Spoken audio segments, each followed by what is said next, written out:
Сәлем барлықтарыңызға. Бүгін сіздермен өте дәмді болып шығатын түрк асханасынан искандер кебапты дайындайтын боламыз.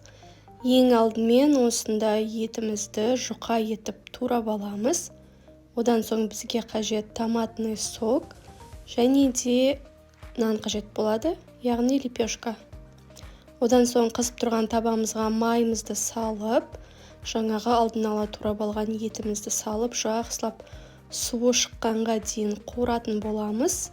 Ал суы шыққаннан кейін бір ас қасықта томат, одан соң бір ас қасықта қант және бір шай қасықта тұз салатын боламыз және барлығын жақсылап араластырамыз.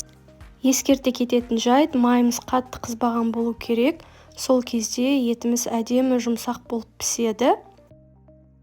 Көріп тұрғандарыңызда етіміз әдемі болып қуырылып жатыр. Оның үстінен ет батқанға дейін томатный сокты құйып, баяу отта пісіретін боламыз. Сол кезде етіміз жұмсақ болып шығады. Ендігі кезек нанымызға да жетті. Оны да жұқа етіп турап аламыз.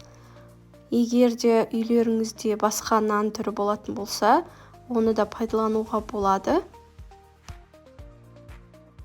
Бұл түрк тағамы өте тойымды әрі дәмді болып шығады.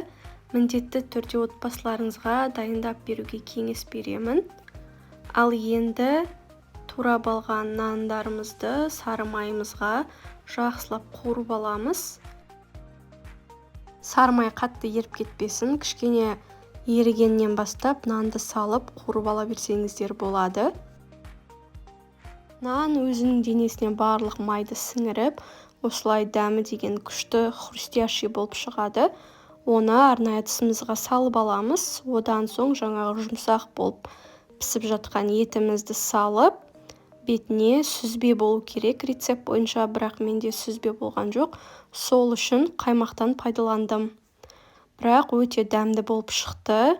Рецепт ұнаған болса, қолдап кетіңіздер.